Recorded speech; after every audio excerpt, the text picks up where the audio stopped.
Pasalnya, hampir sebagian besar putra-putri daerah yang mengikuti wisuda ternyata sama sekali belum pernah datang ke Jakarta untuk melakukan aktivitas belajar mengajar. Mereka hanya diminta membayar uang 15 juta rupiah per orang untuk kuliah jarak jauh via online dan dijanjikan ijazah kelulusan.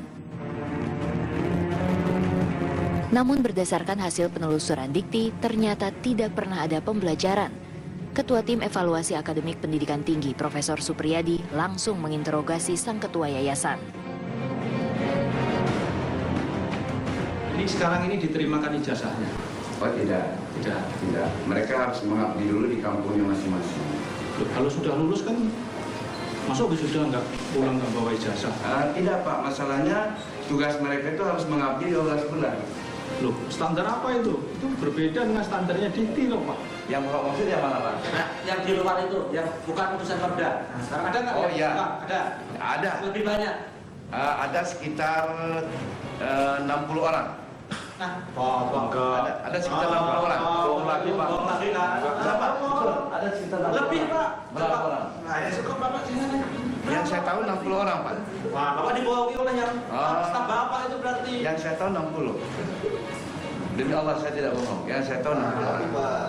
Pak, Ya. paling mungkin. Iya Pak. Kemarin kita berjumatan. Iya. Satu, Iya. wisuda Bapak ini ilegal. Pesertanya juga ilegal, Pak. Iya. Saya nggak kuliah. Tadi pagi saya keliling, saya tanya kepada 4 mahasiswa. Saya tanya dari kampus mana, nggak tahu, Pak. Ya nggak ngerti. Bapak Dia jurusan mana Pak? Gila nggak Pak? Kalau Bapak kompromi, kami bina loh Pak. Tapi kalau Bapak nggak kompromi, ini deliknya pidana, saya laporkan Pak. Ya, tolong dibantu lah Pak. Nah gitu dong, Ya. kalau gitu Bapak harus jujur Ya. pada kami. Iya, iya. Tapi saya udah jujur dari Setidaknya ada 4 nama perguruan tinggi yang terdaftar di bawah yayasan itu, yakni STKIP Suluh Bangsa, STT Telematika, STIT Tangerang Raya, dan STTE Ganesha.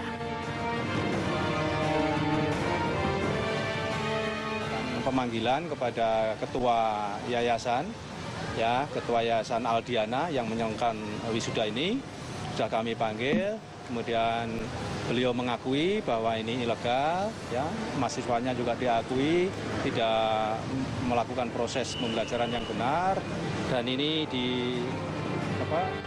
Hingga kini Dikti belum berencana mengambil langkah hukum.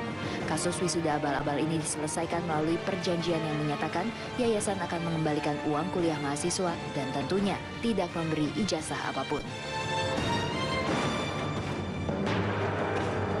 Dari Jakarta, Astrid Rensiana, Aliansyah, TV One mengabarkan. Pemirsa, sekitar 1.000 sarjana gagal di wisuda setelah perguruan tinggi tempat mereka kuliah dinyatakan ilegal. Perguruan tinggi mereka menjanjikan ijazah kelulusan dengan bayaran 15 juta rupiah per orang dengan masa kuliah selama 12 hingga 18 bulan saja untuk tingkat sarjana.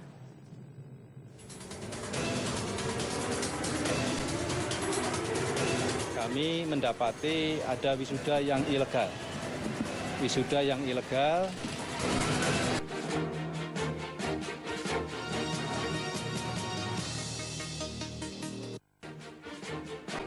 Sebanyak 1.300 calon sarjana memadati acara kelulusan yang digelar di Universitas Terbuka Convention Center Jakarta pada Sabtu pagi.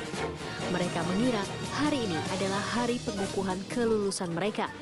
Sayangnya, wisuda yang digelar Yayasan Aldiana Nusantara ini ternyata ilegal. Salah satu mahasiswa yang mengikuti wisuda adalah Dini Nurul Hakim. Mahasiswa S1 jurusan Informatika asal Subang, Jawa Barat ini tidak bisa menyebutkan secara jelas nama kampus tempat ia belajar. Kuliahnya selama sekian tahun itu IPK-nya berapa, Mbak? IPK-nya tadi belum keluar ya. Oh, belum IPK keluar. tadi nggak dibagiin IPK-nya. Jadi baru kelulusan aja. Jadi IPK-nya kita tunggu lihat aja. Kuliahnya di Subang, tapi kita sidangnya di Jakarta. Oh, kapan sidangnya, Mbak? Tanggal berapa ya? Kemarin tuh tanggal 13 Oh, tanggal 13. September. Di mana? Di kampus Yayasan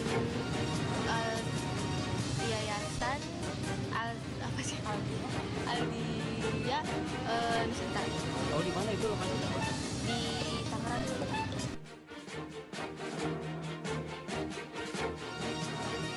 Saat ditanya mata kuliah apa yang menjadi favoritnya, Dini tampak kebingungan. Ia tidak bisa dengan jelas menyebutkan mata kuliah yang dipelajari. Yang Mbak ikutin apa sih, Mbak? Banyak. Ya, favorit yang Mbak? Aduh, banyak sekali. Favorit pasti ada kan, Mbak? 1 atau 2 gitu.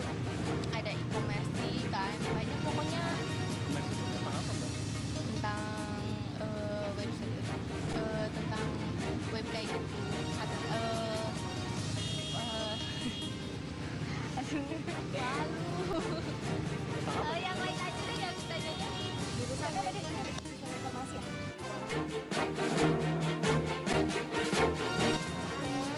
Pelaksanaan wisuda abal-abal ini berdasarkan pantauan dari Kementerian Riset, Teknologi, dan Perguruan Tinggi sudah berlangsung selama 3 tahun. Dan lulusannya kini sudah tersebar di sejumlah perusahaan. Dari Jakarta, Astrid Linsiana, Aliansyah, TV One mengabarkan.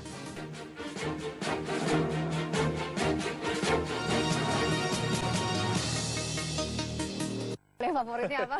Kita waktu itu di komunikasi soalnya, jadi interpersonal communication dan semuanya kita. Rasanya lucu ya, agak tidak masuk akal ketika kuliah, tapi tidak tahu mata kuliah apa yang favoritnya. 1.300 orang gitu ya, nanti akan dievaluasi, sudah 3 tahun dan tersebar di berbagai perusahaan. Ya, kita ke kabar lainnya pemirsa, 2 warga Indonesia yang sempat disandera kelompok bersenjata di Papua.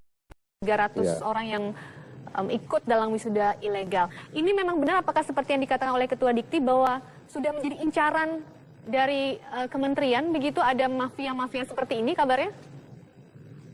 Ya, terima kasih Mbak. Ini kalau saya lihat, ini perkembangannya kan sudah lama ya, saya amati.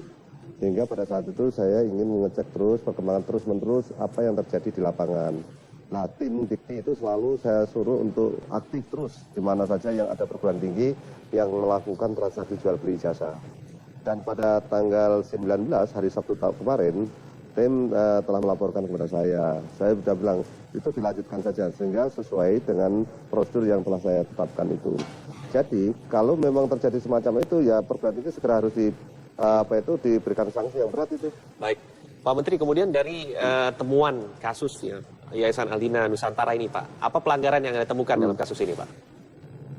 Pelanggaran yang saya temukan di dalamnya adalah, 1, dia tidak melakukan proses pembelajaran yang baik, yang benar. Ya, tidak melakukan proses pembelajaran yang benar. Dia adalah buka cabang di mana-mana. Dalam hal ini, standar layanan minimum untuk pendidikan tinggi tidak terpenuhi dengan baik. Tidak terpenuhi standar yang harus kita inginkan, sesuai dengan aturan yang ada di Kementerian Ristek dan Dikti. Untuk itu, kalau memang terjadi semacam itu, berarti wisuda yang dilakukan adalah wisuda abal-abal. Itu apa? Jadi kalau itu saya abal-abal, kami juga saya minta untuk menindaklanjuti terus, sampai nanti laporan kepada kami secara tertulis pada hari Senin dan Selasa nanti saya akan tindaklanjuti hal itu. Pak Menteri, apakah juga termasuk pelanggaran ketika masa mendapatkan jenjang strata 1 dalam jangka waktu 12 hingga 18 bulan? Itu termasuk ya, Pak? Itu iya, termasuk hal itu yang tidak mungkin bisa dilakukan. Saya mau tanya kepada Mbak, sekarang kalau kuliah hanya 18 bulan dan SKS yang harus ditempuh katakan minimal 144 SKS, bagaimana dia belajarnya? Baik. Nggak mungkin itu terjadi.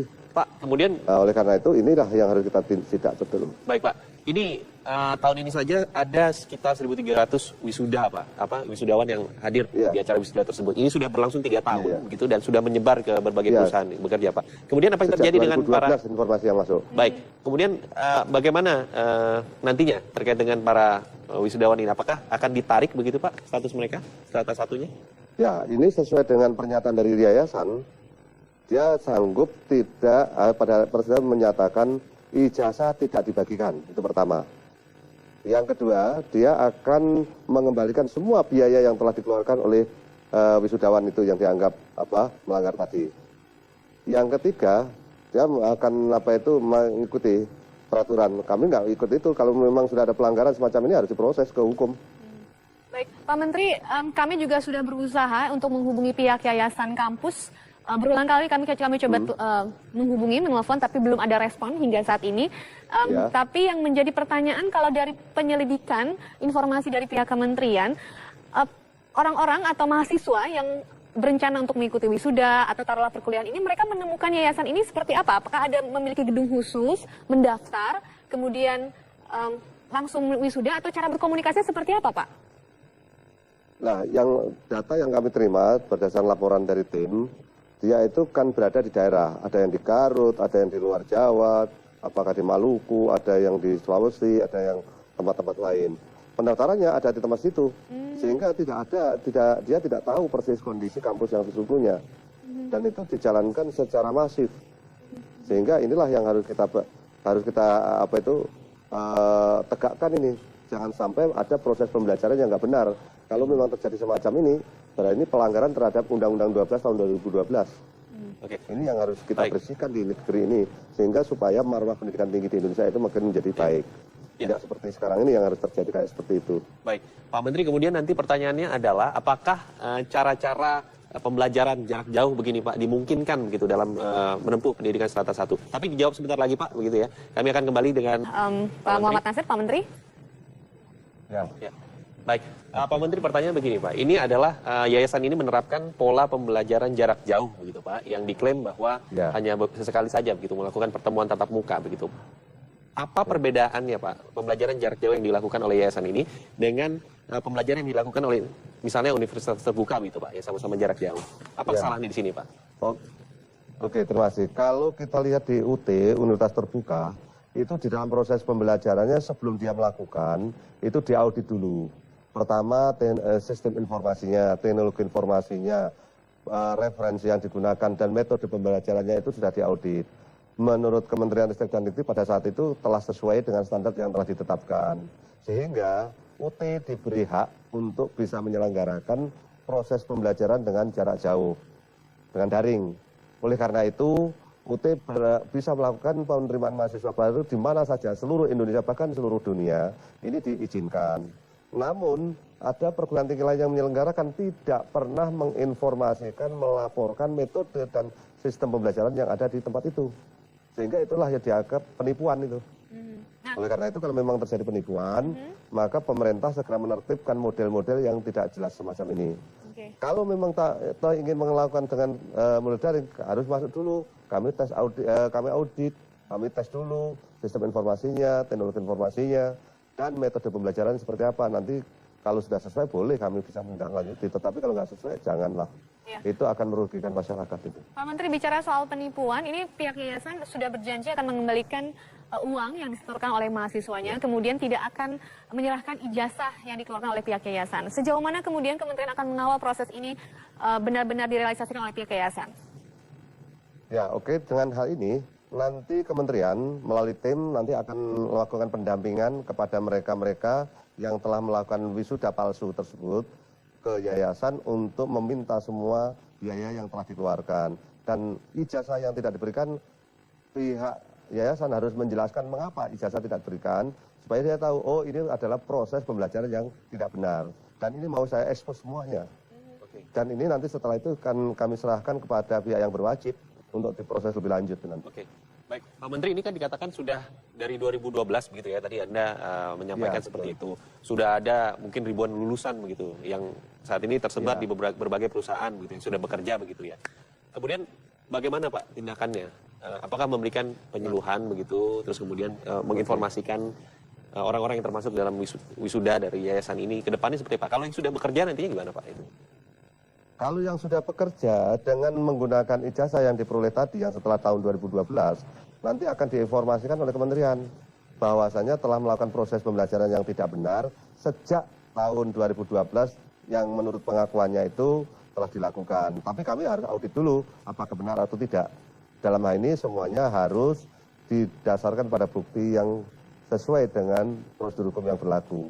Kalau ini sudah firm, saya yakin maka akan kita informasikan kepada masyarakat bahwasanya ijazah yang dikeluarkan tahun 2012 sampai sekarang dari yayasan atau dari perguruan tinggi tersebut dianggap palsu, tidak sesuai dengan proses pembelajarannya.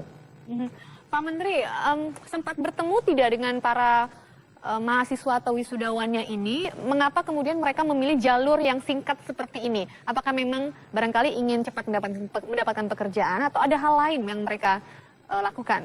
Ya. Oke, Kalau yang kami terima dari tim kami, dia di lapangan menceritakan kondisinya macam-macam. Ada yang memang segera ingin mendapatkan ijazah, bisa untuk kerja. Tetapi rata-rata mereka untuk meningkatkan karier mereka. Sehingga kayak seperti STKIP, yang tahun 2016 guru SD SMP itu kan harus sarjana, sehingga dia melalui instan, melalui proses pembelajaran yang nggak pernah tadi. Inilah yang harus kita berikan informasi kepada masyarakat, dan yang kami dapatkan adalah seperti itu. Jadi memang apa yang dilakukan oleh masyarakat itu ya kadang-kadang ingin instan itu yang didapatkan, supaya mendapatkan ijazah dengan cara cepat, dengan cara tidak benar. Ini kalau berlangsung terus, nanti akibatnya masyarakat itulah yang dirugikan. Kalau masyarakat dirugikan, kalau dia sampai terjadi bisa meroses di pegawai negeri atau tunjangan sertifikasinya kan sebagai guru, maka itu berdampak kerugian negara itu. Baik, baik. Pak Menteri terakhir Pak, begitu komitmen Anda begitu bersama jajaran di kementerian begitu Kak, untuk bagaimana kemudian Anda melakukan pengawasan nantinya ke depan terkait dengan praktik-praktik pembelajaran yang mungkin tidak sesuai dengan standar seperti ini Pak. Bagaimana apa yang Anda akan lakukan sama jajaran ke depan? Yang sudah saya rancang dan saya tugaskan kepada Direktur Jenderal, ini yang harus kita kawal sejak awal. Kalau toh ada perguruan tinggi yang nakal, perguruan tinggi yang tidak benar, ini akan kami bina. Tetapi kalau ada perguruan tinggi yang di situ melakukan kecurangan, seperti jual beli jasa kan kecurangan, ya ini saya binasakan saja kalau model kayak gini. Ini harus binasakan, nggak boleh ini. Baik. Akan merusak moral bangsa ini. Nah, tapi kalau yang terkait dalam masalah tadi kekurangan, ini akan kami bina. Macam-macam kekurangan, mungkin proses yang dilakukan di situ, katakan kuliah dalam 1 semester 14 kali, ya hanya 10 kali, ini perlu ada pembinaan. Dosennya nanti kita lihat bagaimana desain. Barusan saya mengeluarkan peraturan menteri yang terkait dengan mengatasi masalah-masalah di perguruan tinggi, khususnya di perguruan tinggi swasta, yaitu tentang dosen yang sudah pensiun dari instansi pemerintah, tapi dia linear dalam program studinya bisa dimanfaatkan sebagai dosen, saya sebut sebagai dosen nomor induk dosen khusus, sehingga dia bisa digunakan sebagai rasio antara dosen dan mahasiswa. Kalau itu bisa digunakan rasio, maka secara tidak langsung proses pembelajaran di perguruan tinggi makin menjadi baik, rasionya menjadi baik, dan ke depan perguruan tinggi itu akan menjadi lebih baik. Baik, Pak Muhammad Nasir, terima kasih waktunya bergabung bersama kami di Kabar Petang. Selamat petang. Terima kasih. Ya, dan pemirsa, siapa saja yang siap bersaing dalam bursa